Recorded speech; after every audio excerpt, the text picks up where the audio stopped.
Alright, this is Bram van Overbeke from Future Care Design. This is take 4. And I'm doing a few because I'm super tired and I cannot get my brain together. Anyways, so today the big machines were here. They did a lot of digging and breaking of rocks.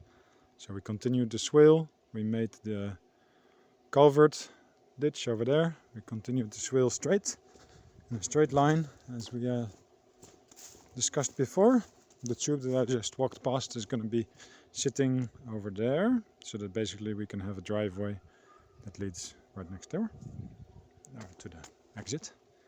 But the reason that this big machine is here is because we just dug, excuse the glare, we just dug this trench through quite a bit of rock. It's not all the rock in the world, it's not all rock, but for instance over here on the left you can see this is a rock boulder and then this is soil in between, so it's a little bit of both. It's not the bedrock, let's say, these are boulders, but yeah, this is going to be the bottom of the trench at 1.30 meters.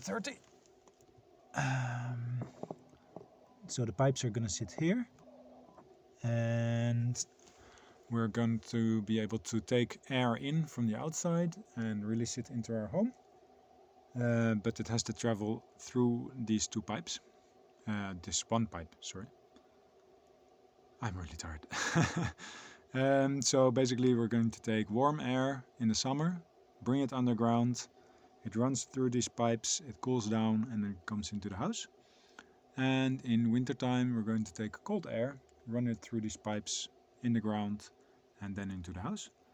The point of this being that we can cool the air down in summer with the temperature of the earth, and then we can warm the air up in winter with the temperature of the earth, and like that we will save on energy, and we might not even have to get a air conditioning device, which we really don't want because it's very expensive to run and uses lots of electricity. So this is the soil level that I'm standing at.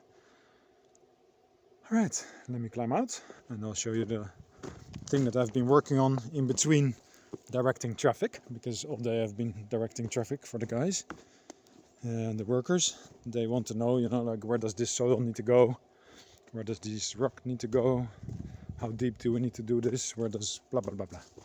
So, and all in Greek, which is kind of difficult for me still. Anyways, let's bring you over here. So first this area here. So we're just gonna pretend to be the water now. The water comes in over by this tube, these tubes, a little bit down. These tubes, the water is gonna come in underneath the fence, and then you see here this green pipe, and I've created a bit of a meandering path like a river does. So we're going to take the water in and then we're going to let it flow down the hill, flow down our land like this, a little bit of a snaking meandering path like a little river, and it's going to end up here. So let me put it up a bit. So as you see, there's one line over there, and that's going to be a mound. So basically this tree is already sitting a bit up, and that earth is going to meet that point over there with where the corner of the house is. It's going to sit higher. And then we're going to have one row of bananas there, a trench, another row of bananas, a trench, and the last row of bananas. So basically this water enters two swales parallel, and we'll have 3 rows of small bananas. I believe it's gonna work. This is the way I've seen other people grow bananas, so I think it's gonna work. And then once those 2 swales or those 2 areas are full, we'll be able to overflow the water over there where it meets the swale mound.